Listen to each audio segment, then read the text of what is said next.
Status নিয়ে তোলপাড়। মির্জা ফখরুলের বক্তব্যের প্রতিক্রিয়ায় নাইট বলছে যে জরুরি অবস্থা বা 111 সরকার আনতে চাচ্ছে বিএনপি। আসলে কি 111 আসতেছে? আওয়ামী শিবিরে উল্লাস, গর্ত থেকে বাইর হয়ে মিলিটারি কুয়ের স্বপ্ন দেখতেছে। স্বপ্ন দেখা ভালো, ওদের ড্যাডি ওই যে সোহাদির বডিগার্ডও প্রচুর স্বপ্ন দেখতো। স্বপ্ন দেখতে দেখতে তার স্বপ্ন দোষও হইতো। আল্লাহ বাঁচাইছে, তৈজসপত্র যদি জায়গা মতো পড়লোই নি, তাহলে আরো কয়টা আজ দহা জন্মাইলনি, দুটাই জান কালা কালা করে দিছে। আরো কয়টা থাকলে কি হইল নি আল্লাহ জানে। আমি নিজেও কইছি যে ওয়াকার কি সিসির মতো সরকার বানাইতে চায়। তাই অনেকের মনে হইতে পারে দাদাই তো কইছিল, তাইলে হইতেছেটা কি? কয়দিন আগেই না দাদা কইলেন যে 75-এর সাথে মিল আছে, ছাত্ররা কোণঠাসা হইয়া যাইতে পারে। ছাত্ররা কিঞ্চিত কোণঠাসা হয়েছে, কথা সত্য। কিন্তু আমি এটাও মনে করি ছাত্ররা রাইট স্ট্র্যাটেজি নিলে এই অবস্থা থেকে উত্তরণ সম্ভব। প্রথমে আমরা কুয়ের বা জরুরি অবস্থার সম্ভাবনার কথা নিয়ে ভাবি। তার আগে একটা জিনিস বইলেনি, সেটা হইতেছে যে রাজনীতিতে প্রিএমটিভ মেজার বলে কিছু কথা আছে, মানে আগে থাকতেই একটা ব্যবস্থা নেওয়া। তো ওয়াকারকে যখন বলছি যে সিসির মতো সরকার বানাইতে চাই কিনা, ওইটা ওয়াকারকে আমি সতর্ক করছি যে এই কামটা কইরেন না, সেই কথাটাই বলছি। তার মানে এইটা না যে ওয়াকার এটা করিচ্ছে। যদি সিসির মতো সরকার বানানোর বদ মতলব থাকে তাহলে সাবধান হইয়া যান। এটাই হইতেছে ওই ভিডিওর বার্তা। আমি আগেও বলছি, আবারও বলতেছি যে 75-এর সাথে এখনকার কয়েকটা মিলের জায়গা আছে। তবে আর্মিতে একটা বড় তফাত আছে, বিশাল বড় তফাত 75-এর সাথে। 75-এ আর্মির একটা ছোট অংশ বিপ্লব করছিল, আর বিপ্লবের পরে শেখ মুজিব জয় বাংলা হয়ে যাওয়ার পরে জনগণ মাঠে নেমে আসা ওই বিপ্লবী শক্তিকে অভিষিক্ত করছিল। আর 24-এ আর্মি মাঠে বিপ্লব দমন করার জন্য মাঠে ছিল। তারা প্রথম দিকে জনতার দিকে গুলিও করছে। আর্মির ড্রোন আকাশে উড়াইয়া সেটা দিয়ে গোয়েন্দা তথ্য দিছে যে কোটি কোটি বিক্ষোভকারীরা কুটি থেকে প্রতিরোধ করিচ্ছে। আর ওই পুলিশ সেই তথ্য পেয়ে আন্দোলনকারীদের বিক্ষোভকারীদের চিহ্নিত করিয়া ওই জায়গায় স্নাইপার পাঠাইছে। এলাকা ব্লক রেড দিয়া কারফিউ দিয়ে আন্দোলনকারীদের আটক করেছিল না আর্মি? আমরা তো ভুলি নাই, তাই না? এই ভূমিকা রাখার পরেও আর্মির সৈনিক আর জুনিয়র অফিসাররা একটা সময় গুলি চালাইতে অস্বীকার করছে। সেটা হইতেছে 5ই অগাস্ট সকালে। এই যে হাসিনার আজ্ঞাসনা থেকে শুরু কইরা গুলি চালাইতে অস্বীকার করা, এটাকেই বলে বিপ্লবী রূপান্তর। আর্মির এই সেকশন মানে জুনিয়র অফিসার আর সৈনিক লেভেলে একটা বিপ্লবী রূপান্তর ঘটিছে। এই আর্মি হাসিনার আর্মি না, এই আর্মি জনগণের আর্মি, জনতার আকাঙ্ক্ষার সাথে থাকা এক গণমানুষের বাহিনী, এক গণবাহিনী। এটা আমি আর্মিকে তেল দেওয়ার জন্য বলতেছি না। আপনারা যারা 5ই আগস্টে রাস্তায় ছিলেন তারা জানেন যে এই আর্মি জনতার পক্ষ হইয়া হাসিনার পুলিশের বিরুদ্ধে, ছাত্রলীগ যুবলীগের গুন্ডাদের বিরুদ্ধে গুলি ছুটতেছে। আর্মি হাসিনার শাসনের খুঁটির বিরুদ্ধে দাঁড়াইছে। আর্মি হাসিনার শাসন, হাসিনার ছায়া থেকে বাইর হয়ে আসছে। এটাই রূপান্তর। তার অস্ত্রের নল ঘুরে গেছে শাসকের দিকে। এইটার প্রতীকী মূল্য অপরিসীম। এই বাহিনী অন্তত এখন জনতার বিরুদ্ধে দাঁড়াবে না। তারপরেও বলা যায় না, কু করতে তো বেশি লোক লাগে না। 111-এর সময় তো কু করেছিল 10-12 জন নাকি শুনেছি। তাই আমি বলতেছি না কু হওয়ার সম্ভাবনা শূন্য, হইলেও হইতে পারে। তবে আমি চাই এটা কু হোক, তাহলে টেরাম টেরাম যুদ্ধ হবে। হ্যাঁ, কু হইলে ভালো হবে। কেন ভালো হবে আজের দেখি। এখন কোনো কু হইলে সেটা ভারতীয় মদতে হইছে বলে জনমানুষের ধারণা জন্মাবে। আর তা হইলে খালেদ মোশাররফের পরিণতি বহন করতে হবে কুয়ের নেতাদের। আর্মির ইন্ডিয়া প্রভাবিত সেনা অফিসাররা একেবারে জয় বাংলা হয়ে যাবে।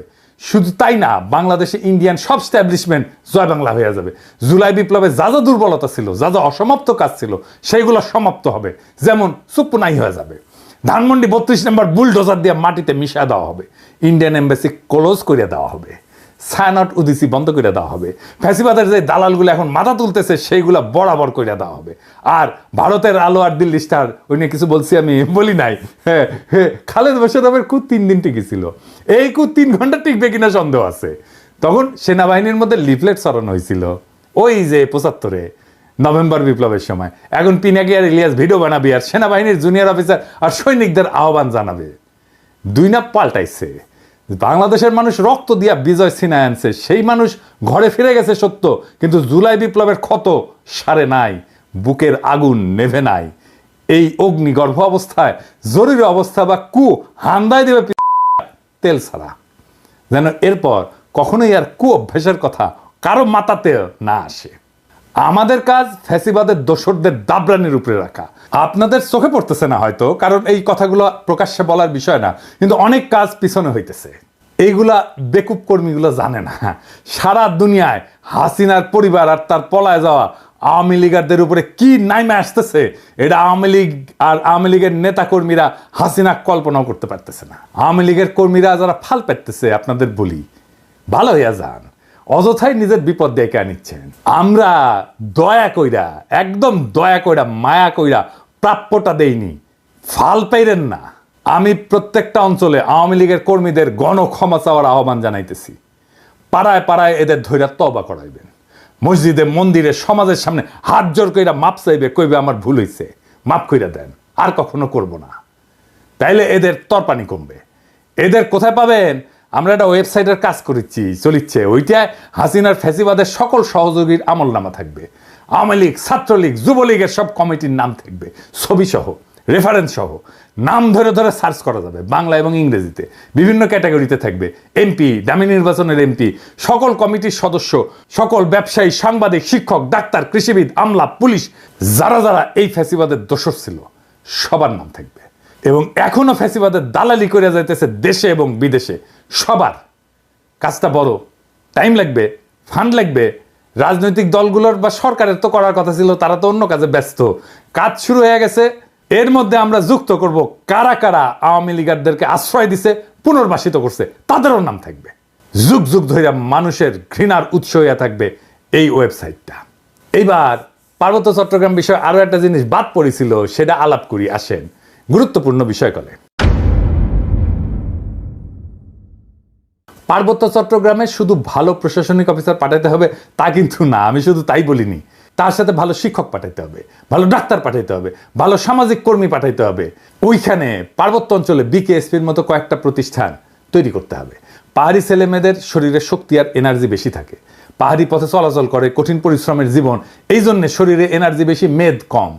এছাড়া এরা সব অর্গানিক খাবার খায়, কিন্তু ভালো খাবার খায়, বিশুদ্ধ খাবার খায়, শরীরে আরো আলাদা এনার্জি থাকার পিছনে এটাও একটা কারণ। তাই দেখবেন অনেক খেলোয়াড় বের হয় ওদের মধ্যে থেকে। আপনি বিকেএসপি করেন কয়েকটা, আমি বাজি ধরতে রাজি আছি, ওদের অনেকেই অলিম্পিকে মেডেল জিতবে 10 বছরের মধ্যে। পাহাড়ি তরুণ যুবকেরা খেলায় যুক্ত হবে ব্যাপকভাবে, উৎসাহ নিয়া। তারা যদি অলিম্পিকে মেডেল জেতে, যাই জিতুক, সোনা, রূপা, ব্রোঞ্জ, যেটাই জিতুক, সেটাই তো প্রথম হবে বাংলাদেশে, তাই না? ওই পাহাড়ের ছেলে মেয়েকে সমতলের মানুষ মাথায় তুইলা নাচবে। আপনার কোনো পরিশ্রম নাই, বুঝানোর দরকার নাই, সেমিনার সিম্পোজিয়াম করে মাথায় টাক ফেলায় দেওয়ার দরকার নাই। খেলাই হয়ে উঠতে পারে পাহাড়ি আর সমতলের ঐক্যের প্রতীক। বিশাল কাজ হয়ে যাবে। আরে ভাই, রাজনীতি তো আছে, কিন্তু আপনার আগ্রহ, উৎসাহ, মোটিভেশনের একটা জায়গা লাগবে তো, যেটা নিয়ে আপনি আনন্দিত হবেন, যেটা নিয়ে আপনি আপনার জীবনের সমস্ত দুঃখ কষ্ট ভুলে যাবেন। আপনার দুঃখ কষ্ট ভুলে ফেলার প্রতীক হয়ে উঠবে ওই পাহাড়ের ছেলেটা যে অলিম্পিকে একটা মেডেল নিয়ে আসছে। খেলাধুলার মাধ্যমে ওদেরকে যদি সংযুক্ত করা যায়, সারা দেশব্যাপী একটা যোগসূত্র তৈরি হবে পাহাড়ি এবং সমতলীদের মধ্যে। আমার পাঠক দর্শকদের বলি, আমার ক্ষুদ্র ভ্রাতারা স্লোগান দেয়, 7 সিস্টার থাকবে না রে। ভাসানির রেফারেন্সে বলে আসাম আমার, 7 সিস্টার তো আমার। এই 7 সিস্টার কেন ভারত রাখতে পারতেছে না? পারতেছে না কারণ এই জাতিগোষ্ঠীর সাথে ন্যায্য আচরণ করতেছে না। এই অঞ্চলে 7 সিস্টার্স, রাখাইন আর আমাদের পার্বত্য চট্টগ্রাম মিলা যে জনজাতি উত্থিত হবে, বাংলাদেশকে যদি তার নেতা হয়ে উঠতে হয়, তাহলে আমাদের পার্বত্য চট্টগ্রামের পরীক্ষায় উত্তীর্ণ হতে হবে। এইটা আমাদের টেস্ট কেস। কয়েক লাখ পাহাড়ি নাগরিকদের যদি আমরা আস্থায় নিতে না পারি, আমরা এই অঞ্চলের নেতা হব কিভাবে কোটি কোটি মানুষের? পারবো না তো। তাই আমাদের মাইন্ডসেট এমনভাবে তৈরি করতে হবে যে আমরা বাংলাদেশ পথ দেখাবো। ভারত যেই সমস্যার সমাধান করতে পারে নাই, যেই কারণে 7 সিস্টার আজকে অগ্নিগর্ভ, সেই সমস্যার সমাধান আমরা দিতে পারবো। এই আস্থা তৈরি করতে হবে, এই আস্থা তৈরি করতে পারতে হবে। এই অঞ্চলে যদি কয়েকটা নতুন রাষ্ট্র তৈরি হইতে পারে, তাহলে তাদের সাথে একটা কনফেডারেশন গড়ার উদ্যোগ নেবে বাংলাদেশ। সেই প্রস্তুতি রাখতে হবে। তো কেন কনফেডারেশন করবে? এখন যদি তারা দেখে আমাদের পার্বত্য চট্টগ্রামের কয়েক লাখ নাগরিক খুশি না বাংলাদেশের রাজনৈতিক নেতৃত্বের প্রতি, তাহলে তারা কি আমাদের সাথে কনফেডারেশনে আসবে? আসবে না তো। আবার আসেন ওই ধানমন্ডি 32 নম্বরের আলাপটা সেরে নেই। আমি কইছি যে কু হইলে ধানমন্ডি 32 নম্বর বুলডোজার দিয়ে মাটিতে মিশিয়ে দেওয়া হবে। অনেকের মনে হইতে পারে যে কু না হইলে কি থাকবে?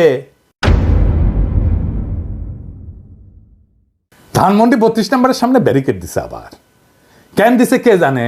আমি কইছি ব্যারিকেড দিবে, দেখনি ওই ধানমন্ডি 32 নম্বরে ওখানে, ও ব্যারিকেডের উপরে যায় স্যার করে মুইতে দেবেন, ব্যারিকেড তুলে নিতে ব্যর্থ হবে।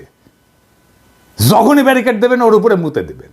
শোনা যাচ্ছে মোস্তফা সরোয়ার ফারুকী নাকি রেনোভেশন করবে। ওর তো কুরকুরানি ছিল, ওই যে কইছিল না ওটা রেনোভেশন করা উচিত। তো ফারুকী রেনোভেশন হবে কাদের টাকায়? পাবলিকের ভ্যাট ট্যাক্সের টাকায় তো নাকি? বাংলাদেশে 72 থেকে 2024 পর্যন্ত যত গণহত্যা হয়েছে, ইন্ডিয়ার দাসত্ব হয়েছে, গুম খুন ব্যাংক ডাকাতি হয়েছে, বাক স্বাধীনতা হরণ হয়েছে, স্বৈরতন্ত্র এবং ফ্যাসিবাদ, এই সব কিছুরই কোমল মসৃণ আইকন হইল ওই 32 নাম্বার। 32 নাম্বার শব্দটা একটা অভিশপ্ত শব্দ। 32 নাম্বার বাংলাদেশের ফ্যাসিবাদের আতুর ঘর। ওই 32 নাম্বারের প্রত্যেকটা ইটের গায়ে লেখা আছে মজলুমের হাহাকার, আমার নিখোঁজ হওয়া ভাইয়ের নাম, হাসিনা মুজিবের শাসনে বন্দুকের গুলিতে সেলাই হয়ে যাওয়া হাজার হাজার শহীদের নাম। ওই 32 নাম্বার রেনোভেট করার একমাত্র উপায় হইতেছে ওটারে বুলডোজার দেয়া ফ্যাতলাইয়া মাটির সাথে মিশায় দেওয়া, ওটারে চিরদিনের জন্য জয় বাংলা কইরা দেওয়া। ওই কাজ আমরা করব, একদিন করব, আজ না হোক কাল করব। ওইটা রেনোভেট যে করতে আসবে তারও সানডে মানডে ক্লোজ করে দিব। ইনকিলাব জিন্দাবাদ। জামাত ইসলামীর সঙ্গে জোট প্রশ্নে এনসিপির রাজনীতিতে তোলপাড়। তবে জামাত ইসলামী এনসিপির জন্য রহমত স্বরূপ, কারণ জামাতের সাথে এনসিপির যে সম্ভাব্য জোট, এর মধ্য দিয়ে এনসিপি পরিশুদ্ধ হয়েছে, সময়ের পরীক্ষা উত্তীর্ণ হয়েছে এবং এনসিপি রাজনীতিতে কার্যত টিকে গেছে, বড় ধরনের অঘটন থেকে বেঁচে গিয়েছে। কারণ এই এনসিপিতে কিছু ধান্দাবাজ ঢুকেছিল, কিছু বাটপাট ঢুকেছিল, যাদের জুলাই কোনো অবদান নেই, যাদের কোনো সাংগঠনিক দক্ষতা নেই, যাদের কোনো জনপ্রিয়তা নেই, যারা ব্যক্তিগত স্বার্থ সিদ্ধি করতে এখানে এসেছিল এবং তারা বামপন্থী বা এই ধরনের কোনো ভাইরাসের দালাল। তো এরা মুখোশ পরে এনসিপিতে এতদিন ছিল। এনসিপি জুলাই ভিত্তিক ভারতের আধিপত্যবাদ বিরোধী বাংলাদেশপন্থী একটা দল। এনসিপি কোনো চাঁদাবাজি কিংবা কোনো ভারতপন্থী দলের সাথে সম্পৃক্ততা কিংবা ওই আদর্শের হতে পারে না। কিন্তু এতদিন আমরা দেখেছি এই এনসিপিতে ওই বাম অমুক তমুক, সে আওয়ামী চেতনাধারী অথবা প্রো বিএনপি, এরকম অনেক ধান্দাবাজ বাটপার এনসিপিতে মুখোশ পড়েছিল। এখন জামাতের সাথে জোট প্রশ্নে অনেকে মুখোশ খুলে পদত্যাগ করেছে। মানে দেখেন, এনসিপি নতুন রাজনৈতিক বন্দোবস্তের কথা বলেছে, সেখানে জামাতের সাথে জোট প্রশ্নে যারা পদত্যাগ করেছে, যারা স্মারকলিপি দিচ্ছে অমুক তমুক, যারা সরাসরি প্রকাশ্যে এসেছে যে না আমরা এটা মানতে পারি না, তারা কেমন? সেই হাসিনার যে ন্যারেটিভ, হাসিনার যে বন্দোবস্ত, অমুকের সাথে ধর্মভিত্তিক দল, অমুক তমুক, না না না না এদের সাথে মিলে যাবে না, এরা নাজায়েজ বস্তু, সেই হাসিনার ক্রিয়েট করা যে টেবু, তারা সেটা গ্রহণ করছে। এর মানে এরা হাসিনার ন্যারেটিভ থেকে বের হতে পারেনি। তো এটা কি নতুন বন্দোবস্ত? নতুন বন্দোবস্ত কি? জাতির বৃহত্তর স্বার্থে বাংলাদেশপন্থী সমস্ত দল কাঁধে কাঁধ মিলিয়ে কাজ করতে পারবে। ধর্মভিত্তিক দলের প্রতি, হুজুরদের প্রতি নাক ছিটকানো হবে না, অথচ সেই বামপন্থীদের মতো নাক ছিটকায়। তাহলে এনসিপি কতটা ডেঞ্জার জোনে ছিল বুঝতে পারছেন? এখন জামাতের সাথে জোট প্রশ্নে এনসিপির ওইসব নেতাদের মুখোশ উন্মোচন হয়েছে, কেউ কেউ পদত্যাগ করেছে, আর অনেকে চলে যাবে, অথবা কাউকে কাউকে এনসিপি নিজেরাই লাথি দিয়ে বের করে দিবে, অলরেডি সাইডলাইনে চলে গিয়েছে। রাজনীতিতে যারা 5 আগস্ট পরবর্তী নতুন বাংলাদেশের রাজনীতিতে যারা বিভাজন সৃষ্টি করত, যারা সেই হাসিনার ন্যারেটিভে জাতিকে বিভক্ত করত, 71-এর পক্ষে বিপক্ষে বলে জাতিকে একটা সেই ভারতীয় ষড়যন্ত্রের মধ্যে ফেলে দিত, তাদের মুখোশ উন্মোচন হয়েছে। তারা এখন চলে যাচ্ছে, তাদের রাজনীতি নাই। তো জামাত এনসিপির জন্য একটা রহমত। বিএনপি হচ্ছে ভাইরাস। বিএনপির সাথে যারা শরীর লাগায়, তাদের শরীর ভাইরাসে ধরে, পচন ধরে, তারা বিলুপ্ত হয়ে যায়, ধ্বংস হয়ে যায়।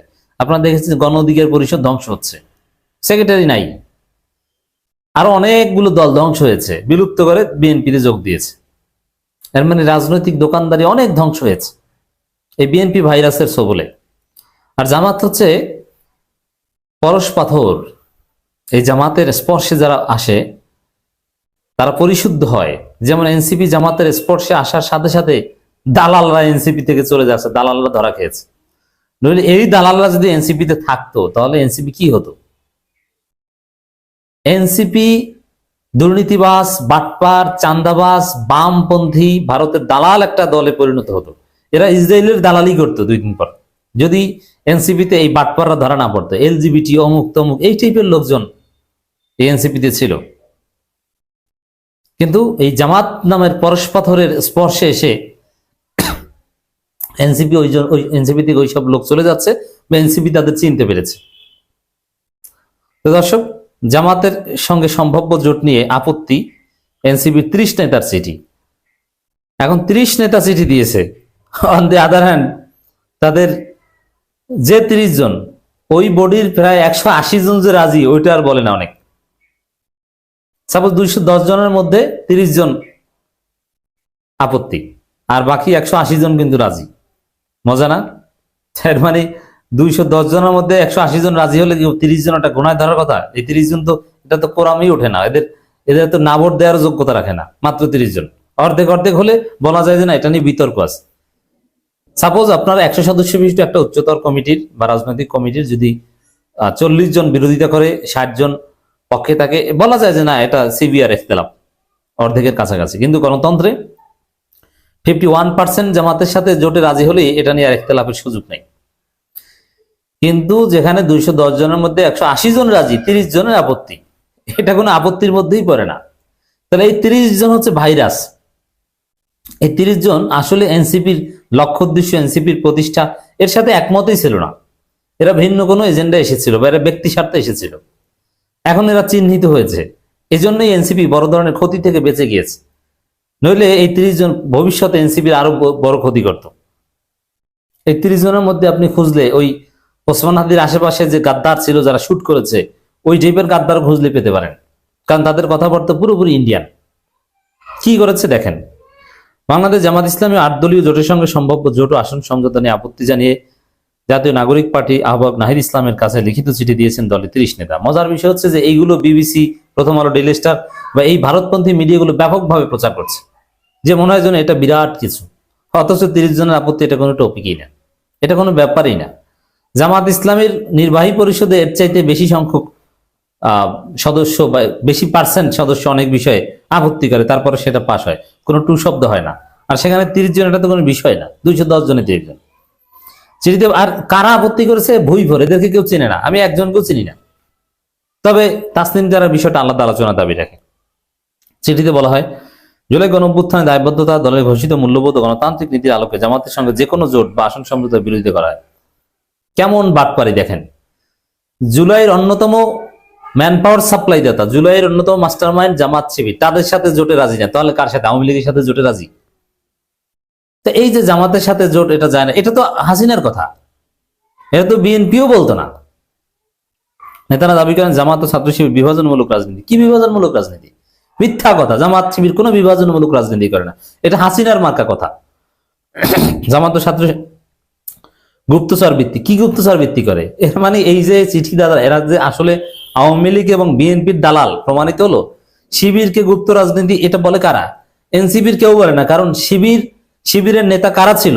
সে রাফি সালমান, রিফাত, জোনায়েদ থেকে শুরু করে সাদিক কায়েমরা, এদের সবার সাথে হাসনাত সার্জিদের ভালো সম্পর্ক ছিল, আখতারদের ভালো সম্পর্ক ছিল। গোপন মিটিং হতো এনসিপির শীর্ষ নেতাদের, নাহিদদের।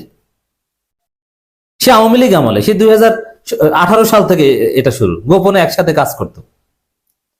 অতএব এনসিপি শিবিরকে গুপ্ত বলতে পারে না, এটা ছাত্র দলের বাটপাররা বলে। তাহলে বুঝেন যে এই যে অভিযোগগুলো দিচ্ছে, এটা মানে এরা কারা? এরা বিএনপি এবং আওয়ামী লীগের দালাল। এদেরকে এরা চিহ্নিত হয়েছে বলে এটা এনসিপির জন্য রহমত। জামাত নামক পরস্পরের ফলে চিহ্নিত হয়েছে। আবার বলে জামাতের শিবিরের লোকজন নাকি নারীদের প্রতি অবমাননাকর মন্তব্য ফেসবুকে প্রচারণ ইত্যাদি চালায়। মজার বিষয়, তাসনিম যারা সহ এনসিপি নেতা নেত্রীদের নিয়ে যত কুরুচিপূর্ণ প্রচারণা অনলাইনে চালিয়েছে, এগুলো সব বিএনপি করেছে, এবং এনসিপির লোকজনই বিএনপিকে গালাগালি করেছে। আর এখন অভিযোগটা দেয় জামাতের বিরুদ্ধে। বাটপারি কত প্রকার, কি কি আপনি দেখেন। ওই যে দেখেন না, বিভিন্ন দল বিলুপ্ত করে দিয়ে এখন ধানের শীষের প্রার্থী হয়। এর মানে কি? এরা ধানের শীষের দালাল ছিল, ঐক্যমত কমিশনে দালালি করেছে, বি টিম ছিল, নাটক। এটা ধরা পড়েছে এখন নমিনেশনের বেলায়। তো এই এনসিপি তো ওই বিএনপির দালাল, আওয়ামী লীগের দালাল। তো এরা চিহ্নিত হয়েছে, কারণ এদের চিঠিতে যা লিখেছে এটা পুরোপুরি হাসিনার চোখ বুঝে যে অভিযোগ দিতে, ওইগুলো বিএনপি যা বলে ওইটাই, এর বাইরে কিছু না। এগুলো কোনো ফ্যাক্ট না, এগুলো সব অপপ্রচার।